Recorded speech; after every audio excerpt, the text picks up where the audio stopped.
right, good afternoon. Welcome to the late afternoon edition on deck.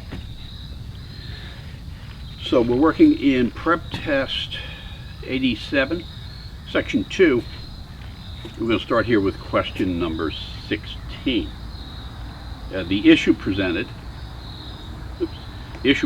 is the reasoning of the argument is most vulnerable to criticism on the grounds that. So we're looking at a flaw issue, and I'm reading it, the argument, to identify the flaw. Art may make the world more beautiful, but one should choose a career in some profession other than art. So it's at least a preliminary conclusion. It's just don't choose art, I just don't know why. Whether and how much artist gets paid is determined by subjective evaluation by viewers or audiences of their work. So second sentence informs me, don't be an artist, notwithstanding you create beauty, because your pay is determined by subjective evaluation. Final sentence, it is unacceptable for one's pay to be determined by subjective evaluations of one's work. Okay, I got it. So the conclusion is don't be an artist, and the reasoning is your pay will be subject to subjective evaluations, and that's unacceptable. Okay, so I don't have, this is, again, we talk about the sword and the shield. This is more the shield, although I'm pretty sure I'll recognize the answer when I see it. Let's see what we have here. A, does the argument take for granted that people should choose careers solely on the basis of how much they pay? No, I think that's an attractive option, I suppose, if you didn't read textually. But the argument, it does not assume you should choose your career on the basis of pay. The argument explicitly states it's unacceptable to have your pay depend on subjective evaluations of others. So I do understand why someone would pick A, but it's just not reading textually. B, takes for granted, which means assumes. Assumes that a work of art will be considered beautiful either by everyone or no one. And I don't have a clue why anybody would pick B, so please don't do that again if you did it. C, it overlooks the possibility that that one's pay in any profession involves a certain degree of subjective evaluation. Well, the sword has become the shield has become a sword. That's the answer, as clear as can be. D, so again on the test, I'm not reading D, read. D, overlooks the possibility that some artists are paid very well. That's not the argument. The argument is it's unacceptable to have your pay depend on subjective evaluation. And E, it treats a criterion that must be satisfied in order for a career choice to be a good one as a criterion that will ensure that a career choice is a good one. Okay. Better you than me if you pick D. Again, when you don't understand, or when they're throwing stuff out there, see, that's what the shield is for. There's some poor bastard that's going into E and going into an analysis of necessary and sufficient conditions, and does this meet it? And they're toast. The answer is C. You should never have been reading E. Question number 17. The issue. The claim that the overall trend in entertainment towards moral complexity is a good thing plays which one of the following roles in the critic's argument. So this is an opportunity to decide what, if anything, you're going to do with the highlight or the underlining option. When you have an issue, a role in the argument issue, it may make sense to do that. I urge you, if you do, be aware it takes time and have tons of experience in advance of the test before you come try working with a highlighter. So think about, do you want to use a highlighter or not? What do I have here? So I know where. Let me read it. Direct my attention to what I've been directed to, and let's take it from there. So here's the critic. Vampires have traditionally been symbols of pure evil. Okay, statement of fact. Recently, there has been a trend in entertainment of humanizing vampires. That's given to me as a fact. So they've traditionally been viewed as pure evil, and there's been a trend in entertainment of humanizing them, so those things conflict. This is unfortunate, and that is the conclusion, that it's unfortunate. It's unfortunate that the trend has been humanizing vampires. That is the argument's conclusion, up to this point. Next sentence, the overall trend in entertainment towards moral complexity is a good thing. Now that's what our attention has been directed to. So I get to the conclusion, and the conclusion is it's unfortunate that we humanize vampires. And the very next statement is the overall trend in entertainment towards moral complexity is a good thing. Okay, well that kind of butts heads a little bit with the conclusion that it's unfortunate, because evidently it's not always unfortunate, right? So let me see where this goes. The overall trend in entertainment towards moral complexity is a good thing, so maybe we shouldn't treat vampires that way. Next sentence, final sentence. But evil exists in the world, and the vampire myth is one of the most powerful representations of that. Okay, so when you're looking at the role of the argument of that, I guess that would be the fourth sentence, the overall trend in entertainment towards moral complexity is a good thing. That is, it's limiting the conclusion. The conclusion is it's unfortunate that it's been applied to vampires. That's the conclusion. The next sentence is, but it's limited to that. You know, it's that just doesn't mean it's always unfortunate. It means it's unfortunate in this instance. So the role in the argument of that statement, that your overall trend in entertainment towards moral complexity is a good thing, is it reins in the conclusion. That is to say that it's not always unfortunate, and it modifies or reins in. I don't know the language they're going to use, but that's what it does. And so with that, I am kind of ready for the sword. Let's see what we have here. A, it states a principle used to support the conclusion of the argument. Well, it modifies the conclusion of the argument. The conclusion of the argument is that it's unfortunate. So I'm not really there that it's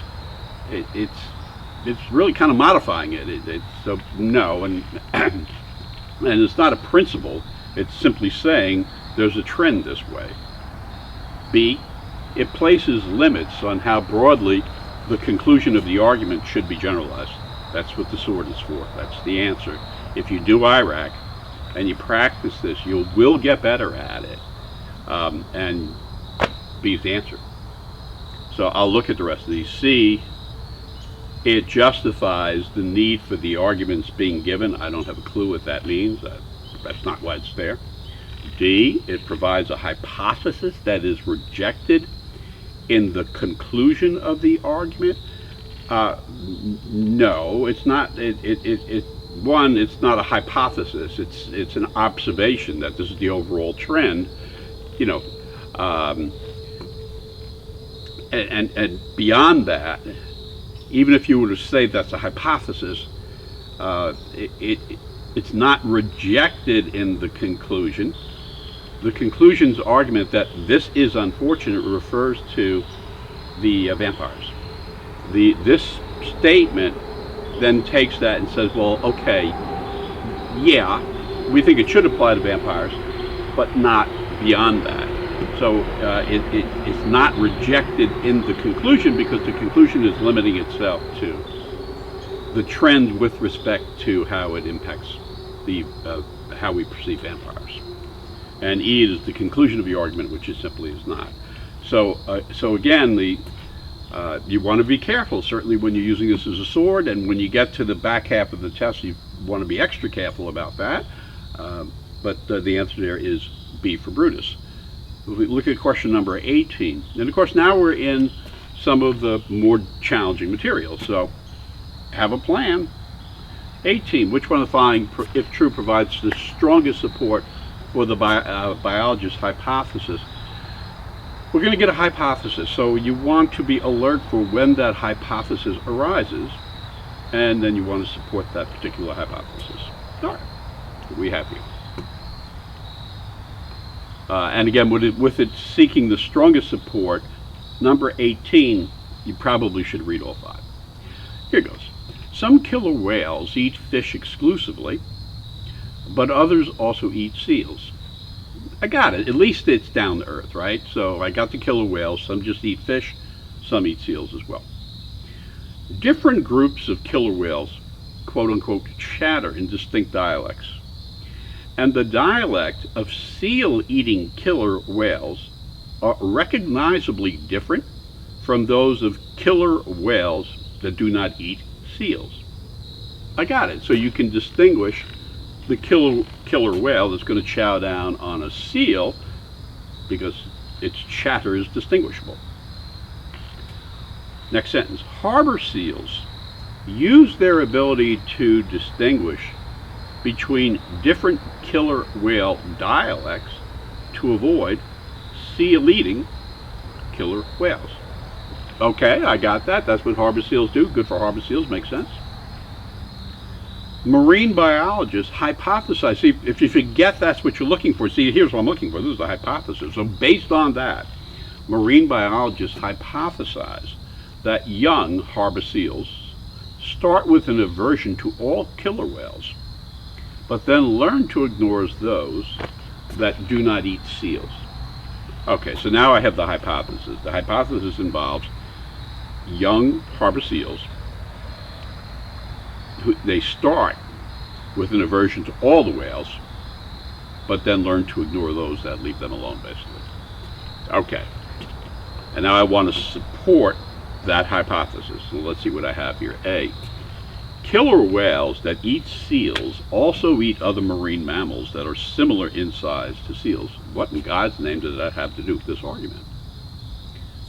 B, unlike harbor seals, which can hear killer whale chatter even at great distances, most fish cannot hear that chatter even close at hand.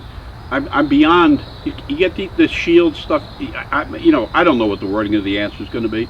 I'm giving no weight to either A or B. I'm simply dismissing them. I'm just taking the time to read them, but I'm not forced to analyze them because that's what my shield is for. That's what IRAC is for.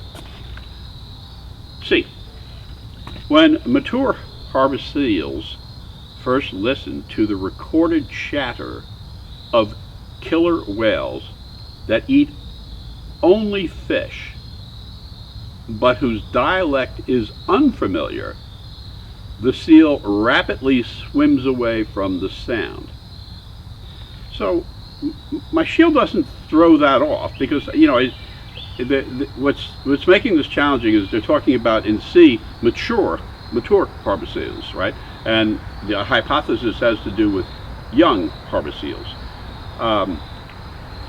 But C does sound like it would offer an extension of support in that the young seals, when they don't recognize something, they flee. C, it takes us to not a young seal, but a mature seal who's first hearing the chatter. It only eats fish, but doesn't recognize the chatter and rapidly swims away. So C is consistent with and lends support to the argument. I absolutely would keep reading.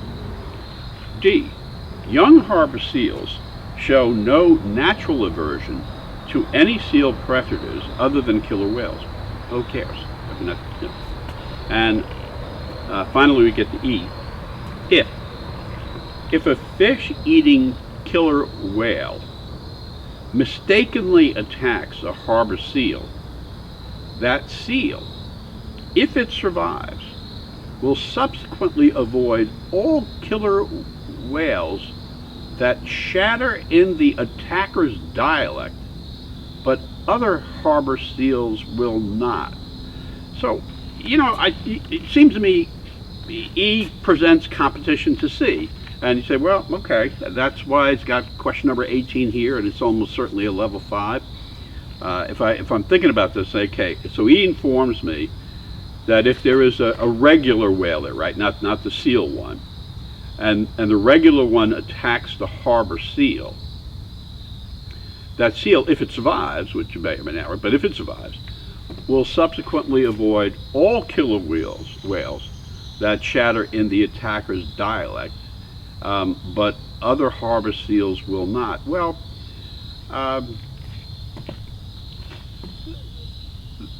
That's not getting me, it's getting me close, I think. But I'm looking at C, I'm looking at E, and I'm seeing a closer connection with C to the hypothesis that they start with an aversion to all killer whales, right? But then learn to ignore. So this isn't dealing with the ignoring thing. This is what happens when there's an unexpected attack. And so I don't think it's as closely related to what the hypothesis was. And for me, the answer there would be C for Caligula. And that's why it's the LSAT. Let's look at question number 19. And the issue presented in question number 19 is, you see the word accept, and that means they just jacked up the difficulty. The trainer's argument is vulnerable to criticism on each of the following grounds except. So one of these is not an argument that identifies a flaw. Okay, let me see what I have here. Trainer. An athlete developed lower back pain after a strenuous athletic competition. For several days, she tried to overcome the pain by daily stretching, but the pain continued. Then, on the advice of a friend, she used a heating pad, and within a few days, the pain was gone. This shows that the use of the heating pads is generally more effective at relieving lower back pain than stretching is. Okay, I mean, again, I see multiple flaws in this. One, you don't know that her back wouldn't have gotten better automatically. Two, you don't know that it didn't get better because of that initial stretching. It's a terrible argument. But where it ends up at is the conclusion is this shows that the use of heating pads is generally more effective at relieving lower back pain than the stretching is. Got it. Okay, let's take a look here. 19A. Is this flaw that it fails to consider that even if the use of heating pads is more effective at relieving lower back pain than stretching is, it may be much less effective at helping to heal the underlying injury responsible for the pain. That's not a flaw in this argument. So, I mean, you'd have to be a brave soul to use the sword on A, but that's not a flaw. And again, that goes to this reading textually. The argument has nothing to do with healing the underlying injury. The argument is the pain, is you develop the pain. So we're really talking about the symptom, right? Not the cause, the symptom.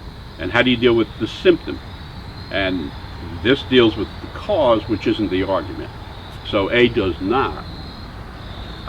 It does not identify a flaw in this argument. And if you were to keep reading, at least read with the presumption that A was the answer, and you read with the presumption to dismiss. It can be rebutted, but you're no longer agnostic. Okay, so B. It fails to consider the fact that lower back pain resulting from athletic competitions often disappears after several days, regardless of any attempts to relieve it. It does fail to consider that. And notice it's talking about pain. C. It fails to consider that the athlete's experience regarding the effectiveness of different methods of relieving lower back pain may not have been representative of that of the general population.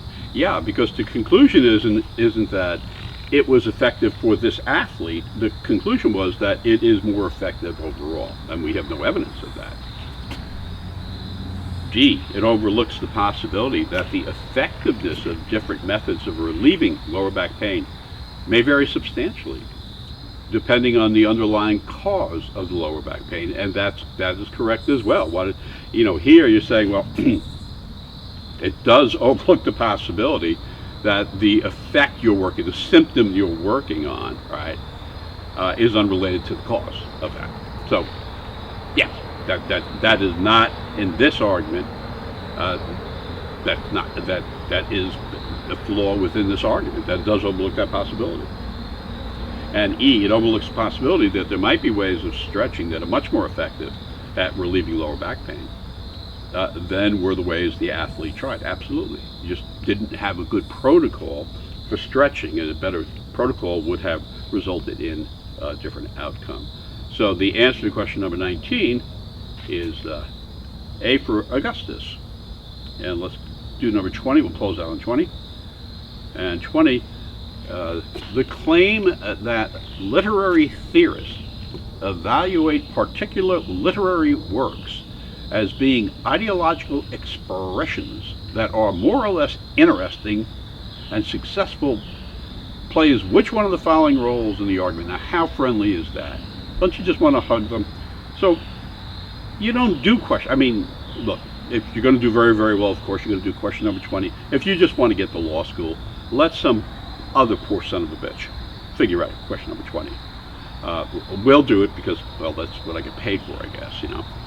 So again, you're going back to, do you want to highlight? If you highlight, you need to make sure you practice. But that is that is such a conflated issue. I mean, the issue is not conflated. The issue is what's the role in the argument. But the language is just, oh, please, like, get a life. All right. So I'll underline it and then or highlight it or don't highlight it. But when you get to it, just say, what is the role in the argument? That's all you care about. What is the role in the argument? Okay, here goes. So we start off with some literary theorists argue that since literary works are expressions of ideology, it is naive to view them as embodying a distinct aesthetic value to a greater or lesser degree. They love the word aesthetic. So if you don't know what it means, look it up.